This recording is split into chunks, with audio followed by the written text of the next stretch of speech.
In a world of prophets and kings, my story wasn't one of parted seas or fiery chariots. It was a story of a broken heart, a command that made no sense, a love that refused to die. They told me I was a prophet of God. But to understand his message, I had to live it. I had to walk through the fire of betrayal, just to find out what redemption truly costs. This is my story. And it all began with a woman named Gomer. My name is Hosea. I've spoken the words of the Lord to kings and commoners, warned of judgments, and pleaded for repentance. I thought I understood the heart of God. I thought I knew his ways. But I knew nothing. Not really. Not until he asked me to do the unthinkable. It was a day like any other. The sun was high, the market was bustling. I was in prayer when his voice, the voice I'd come to know so well, spoke a command that shattered my world. Go, he said, and take to yourself a wife of whoredom, and have children of whoredom, for the land commits great whoredom by forsaking the Lord, a wife of whoredom. Gomer, everyone knew her name. A woman whose love was for sale, whose heart belonged to no one. And God was telling me to make her my wife, to bind my life, my name, my future to hers. Every part of me screamed no. It was madness. It was humiliating. It went against everything I stood for. But I was a prophet, and a prophet obeys. So I found her. I looked into her eyes, searching for a flicker of something, anything, beyond the life she'd known. I asked her to be my wife. The shock on her face was real. Maybe for the first time, someone saw her not for what she did, but for who she could be. She said yes. Our wedding was quiet. The whispers followed us everywhere. The prophet and the prostitute. I tried to ignore them. I tried to build a home, a life. I gave her my name, my protection, my love. I poured everything I had into her, hoping my love could be enough to heal her past, to build a new future. And for a time, it seemed like it was. We had our first son. As I held him, a wave of hope washed over me. This was it. A new beginning? But then God spoke again. Call his name Israel, he said, for in a little while I will punish the house of Jehu for the blood of Israel. And I will put an end to the kingdom of the house of Israel. My son's name was a prophecy of judgment. A shadow fell over our home.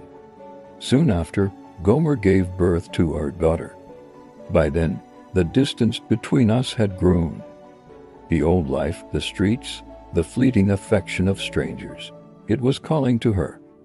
I could see it in her eyes. She was restless. God spoke again. Call her name Lo-Ruhamah, he said, for I will no longer have mercy on the house of Israel. Lo-Ruhamah. It means no mercy.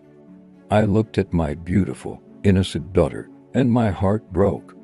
Her very name was a testament to a love that had run out. Then came our third child, another son.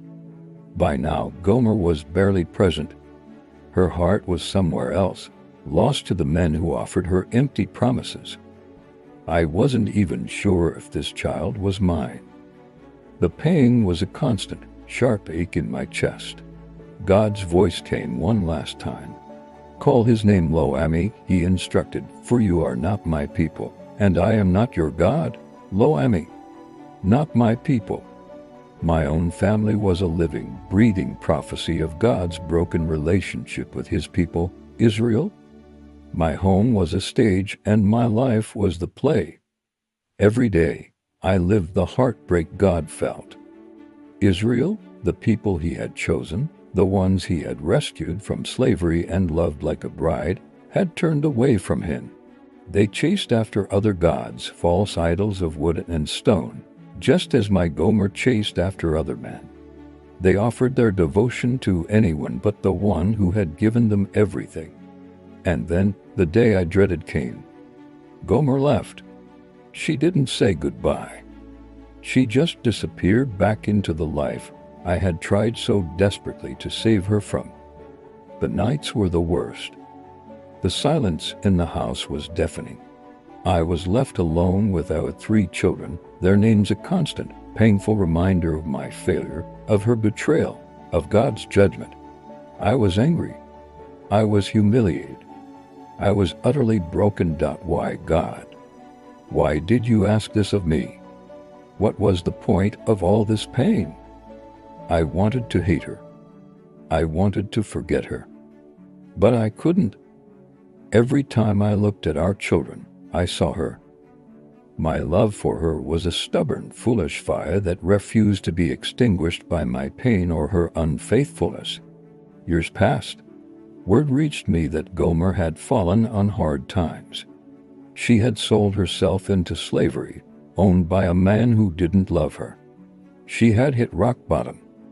And as I heard this, my heart didn't feel satisfaction or vindication. It just ached. That's when God spoke to me again. His voice was softer this time, filled with a deep, sorrowful love. Go again, he said.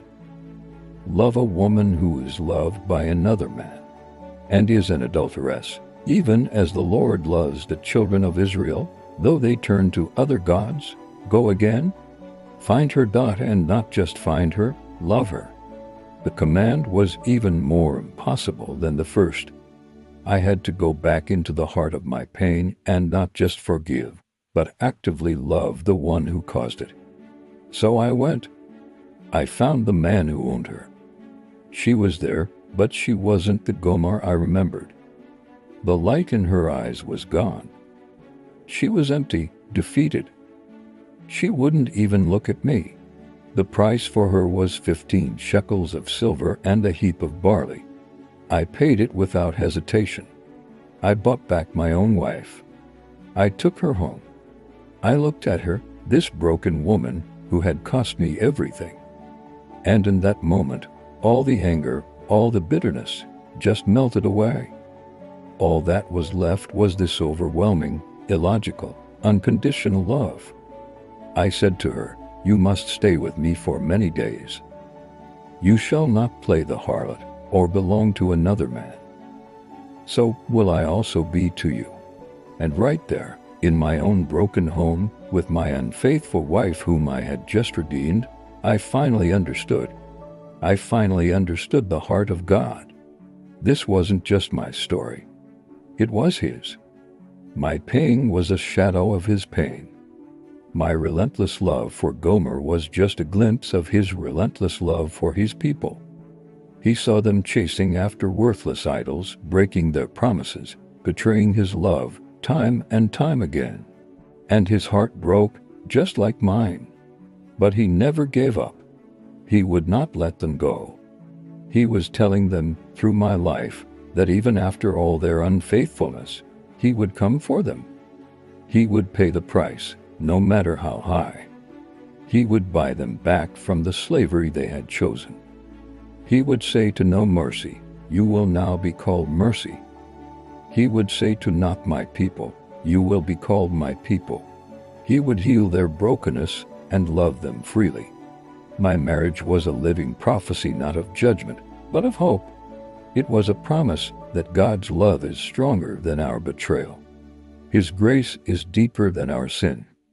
His forgiveness is a raging river that washes away every stain.